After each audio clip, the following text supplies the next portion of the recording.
제78칙 16보살의 수인. 마주하는 것마다 문 아닌 것이 없고 문에 들어섰다면 반드시 현극님이라야 한다. 본칙. 옛날에 16개사들이 있었다. 목욕공양의 때에 줄을 따라 욕탕에 들어갔는데 호련히 수인을 깨달았다. 모든 선덕들은 그들이 묘촉선명하고서 부처의 자식의 머무름을 이루었다. 라고 한 것을 어떻게 알았는가? 반드시 7을 꿰뚫고 8을 뚫어야 비로소 얻는다. 내용을 보겠습니다. 옛날에 16개사들이 있었다. 이 일화는 수능엄경 5권에 나오는 내용입니다. 여기에서는 발타바라 그리고 그와 함께하는 16명의 수행자들이 어떻게 깨달음의 문턱에 들어서게 되었는지를 말하고 있습니다. 그리고 이 일화는 의음왕불 시대에 일어난 일이었습니다. 이들은 의음왕불 시대부터 수행을 하여 석가모니 부처에 이른 것입니다. 의음왕부처는 공겁시대 초기에 깨달음을 얻는 부처였습니다. 그 이전에는 부처가 없었습니다. 이때에는 수미산도 존재하지 않고 인간세계, 욕계의 하늘세계 또한 존재하지 않았으며 무간지옥도 아직 생기지 않았습니다. 의음왕불은 곧 색계 사선천에서 천인과 사람, 아수라를 위해 설법을 하였던 것입니다. 최초의 의음왕불이 출현한 정법시대뿐만 아니라 상법시대 이후에도 차례로 이 만억의 부처들이 출현하였는데 모두가 의음왕불이라고 불리웠다고 하였습니다. 이 일화는 상법시대에 일어난 일이었습니다. 정법이 쇠퇴하고 그저 정법의 깨달음과 비슷한 상사각이 판을 치는 세상이라는 것입니다. 그때 증상만비구들이 크게 세력을 떨치고 있었습니다. 증상만이란 아직 정법을 깨닫지 못했으면서도 깨달았다고 여기는 자들을 말합니다. 저 이승의 열반을 부처의 대열반이라고 아는 자들인 것입니다. 이러한 시대의 16개사들이 바로 증상만비구들이었습니다. 목욕공양의 때에 줄을 따라 욕탕에 들어갔는데 이들은 저 욕승공양을 받기 위해 욕탕으로 들어갔습니다. 여기에 대해 원오스님은 말하길 노주에 부딪혔다. 칠통들아, 무엇을 하는가 라고 하였습니다. 이것은 당시에 이들이 어떤 공부를 짓고 있는지를 지적한 것입니다. 노주에 부딪혔다라고 한 것은 저 노주와 같은 자라는 것입니다. 노주란 곧 대웅전 앞에 세워진 기둥을 가리킵니다. 노주란 곧 글자 그대로 바깥에서 이슬을 막고 있는 기둥을 의미합니다. 지금 원오스님은 저들은 모두 노주와 같은 자들이라고 말하고 있습니다. 당시에는 그저 소승적인 수행 풍토만이 만연하고 있었던 것입니다. 그러한 가운데에서도 상불경보살이 있었는데 그는 항상 사람을 보면 공경합장을 하였습니다. 그는 사람들이 모두 장차 보살도를 얻고 부처를 성취할 것이라고 말하였습니다. 그렇지만 당시 저 16비구들은 그러한 상불경보살을 비웃었습니다. 그런 그들이 깨달음의 문을 열게 된 것입니다. 호련히 수인을 깨달았다. 수인이란 곧 물로 인하여 깨달음을 열었다는 것입니다. 아니비설신의 색수상행식, 색성양미촉법, 지수화풍 그리고 이 모두를 담는 허공, 보는 작용, 분별하는 작용이 모두 깨달음의 문이 될 수 있는데 그 가운데에서도 저 물을 인연하여 깨닫게 된 것입니다. 그렇다면 이들이 깨달은 것이 구체적으로 무엇일까요? 여기에 대해 원오스님은 말하기를 악수를 곧장 머리에 끼얹어라 라고 하였습니다. 옛 사람이 이처럼 혹독한 말을 쏟아낸 것은 그 자리에 점을 찍어서는 안 된다는 것입니다. 그것은 단지 깨달음의 문턱일 뿐이라는 것입니다. 여전히 그 자리에는 아주 많은 묵은 때가 쩔어 있다는 것입니다. 그럼에도 불구하고 무수한 자들이 여기에 이르러 나는 깨달은 자이고 너는 깨닫지 못한 자라는 분별심을 낸다는 것입니다. 이것은 예나 지금이나 빈번히 마주치는 일인 것입니다. 이들 16개사들은 말합니다. 티끌을 씻음도 아니고 몸을 씻음도 아닙니다. 그 가운데 안연하여서 무소유를 얻게 되었습니다. 그러나 묵은 습기를 잊지는 못하였습니다.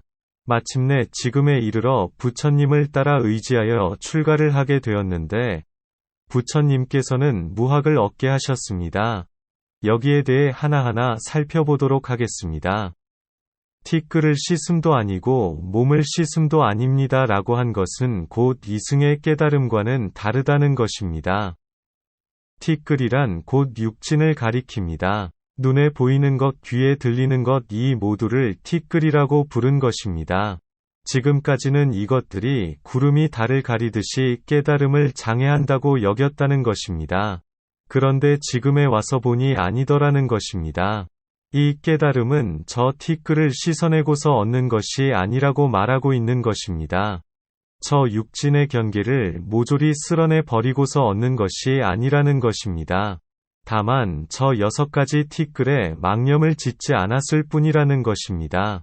망념이란 곧 향하고 등지며 집착하는 것을 말합니다.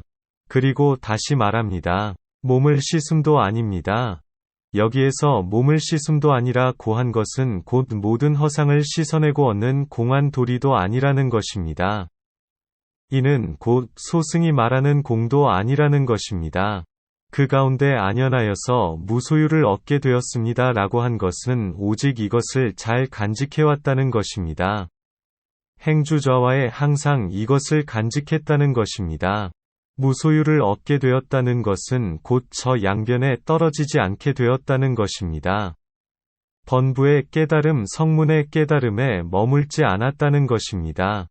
그리고 그것을 계속 이어가게 되었다는 것입니다. 이것을 안연하였다고 표현한 것입니다. 그러나 그렇게 했음에도 묵은 습기를 잊지는 못하였다라고 말하고 있습니다. 여기에서 묵은 습기란 곧 구생법집을 가리킵니다. 무한한 억겁의 윤회 속에서도 결코 털어낼 수 없는 절대 진리에 대한 편견이 여전히 있었다는 것입니다.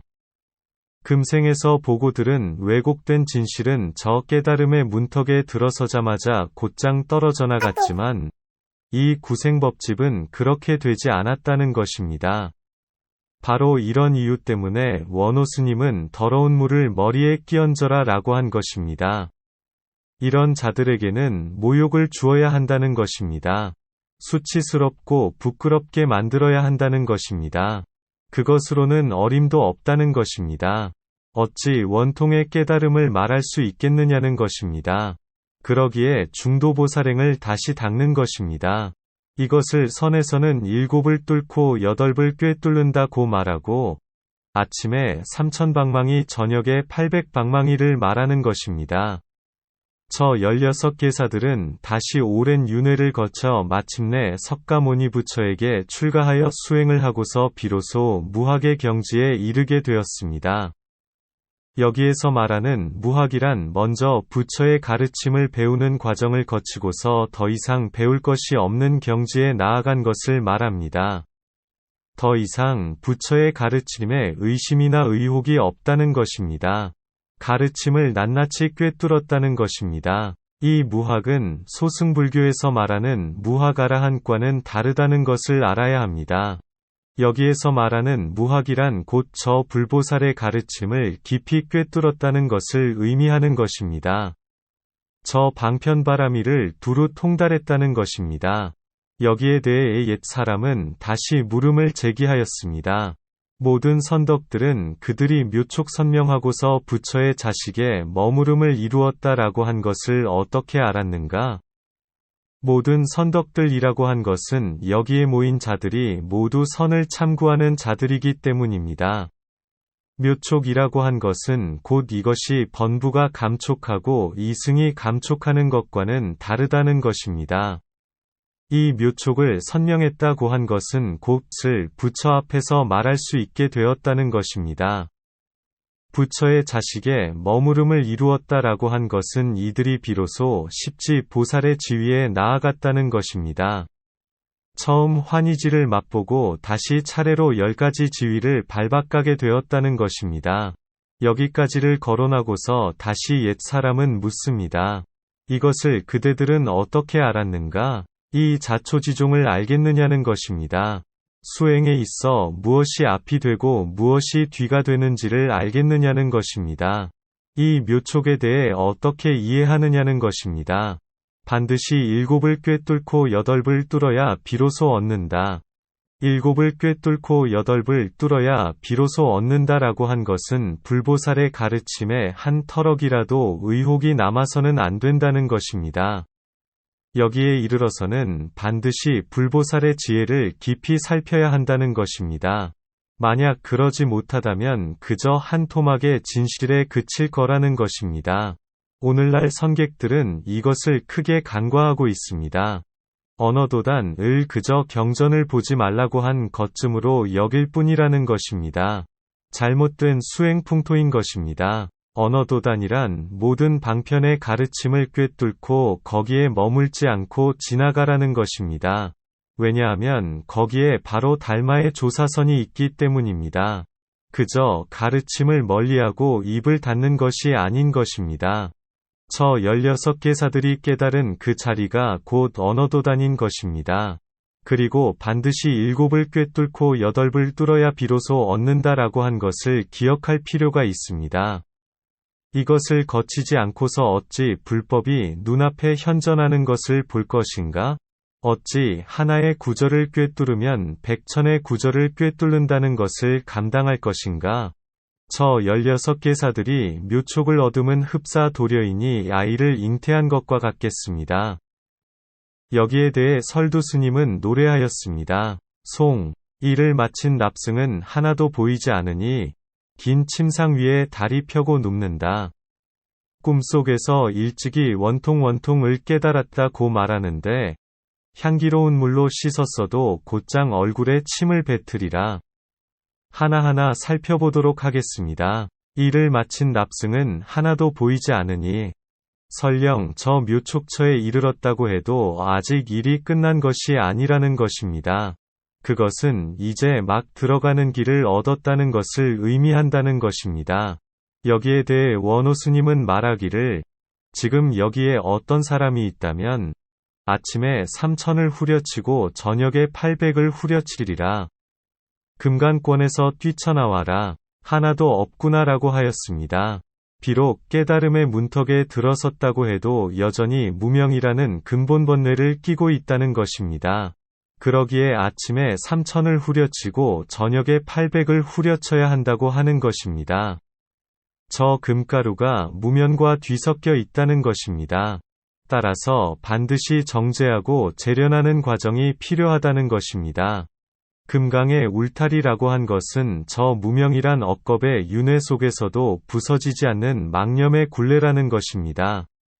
긴 침상 위에 다리 펴고 눕는다. 긴 침상에 다리 펴고 눕는다는 것은 곧 사람과 침상이 둘이 아닌 경지를 말합니다. 반야의 지혜와 법신의 체가 하나로 포개졌다는 것입니다. 그러기에 육조대사께서도 말하기를 청정한 자성 가운데 일체의 덕이 갖추어졌다라고 한 것입니다. 일찍이 옛 사람은 말하였습니다. 밝고 밝음은 방법으로 깨달을 수 없나니 깨달음의 법이 도리어 사람을 미혹하게 하네. 두 다리 뻗고 누워서는 거짓도 없고 참도 없다. 저 일체를 아는 부처의 지혜에는 인위적으로 닦는 수행법으로는 다가갈 수 없다는 것입니다. 방편적으로 제시한 수행법들을 붙들어서는 오히려 바보가 된다는 것입니다. 두 다리 뻗고 누워서는 이라고 한 것은 두 다리를 움직여 동분서주하며 찾고 구하는 것을 그만두었다는 것입니다. 이문하는 식이라는 것입니다. 흐름에 모든 것을 맡긴다는 것입니다. 두두물물 일체가 묘촉처라는 것입니다. 여기에 이르러서는 반드시 이런 길을 가야 한다는 것입니다. 거짓도 없고 참도 없다라고 한 것은 곧 있음도 아니고 없음도 아니라는 것입니다. 저 번부외도가 말하는 절대진리도 진실이 아니고 성문연각이 말하는 공의 도리 또한 편협한 공이라는 것입니다. 거짓도 없고 라고 한 것은 저 번부외도가 말하는 절대진리란 곧 터상으로 신기로와 같다는 것입니다. 여기에 대해 원호 스님은 말하기를 과연 그렇구나. 이 말뚝잠을 자는 자야. 연겁토록 선을 거론하지 말아라고 하였습니다. 과연 그렇구나라고 한 것은 긍정한다는 것입니다. 이 말뚝잠을 자는 자야라고 한 것은 저 긴 침상에 두 다리 펴고 누워있는 자가 아니라 방석 위에 앉아서 졸고 있는 자를 가리킵니다. 이 자는 줄곧 꿈속 얘기나 한다는 것입니다. 선을 거론하지 말아라고 한 것은 조사선을 거론할 자격이 없다는 것입니다. 꿈속에서 일찍이 원통을 깨달았다고 말하는데 저 16계사들이 전생의 묘촉처를 떠올리며 말하는 것이 곧 줄곧 졸면서 꿈 얘기를 하는 것과 같다는 것입니다. 그것은 그저 조금쯤 그럴듯하다는 것입니다. 원통이란 곧 본래의 마음을 원만하게 통달하는 것을 말합니다. 본체의 성품이 두루 원만하기에 원이라고 하고 그 덕의 작용이 어디에도 걸림이 없기에 통이라고 하는 것입니다. 설령 저 묘촉처에서 묘한 지혜를 일별했다고 해도 그것을 원통이라고 해서는 안 된다는 것입니다. 그것은 그저 꿈속의 잠꼬대와 같다는 것입니다. 바로 이런 이유 때문에 옛 사람들은 세 개의 관문을 두어서 할과 방망이를 아끼지 않았던 것입니다. 향기로운 물로 씻었어도 곧장 얼굴에 침을 뱉으리라. 그런 말을 하는 것이 곧 부처를 폄하하는 거라는 것입니다. 아침 저녁으로 비오듯 방망이를 맞아야 한다는 것입니다. 여기에 대해 원호 스님은 말하기를 돌, 흙 위에 진흙을 또 한층 더하는 것이다. 깨끗한 곳에 와서 똥을 싸질러서는 안 된다라고 하였습니다.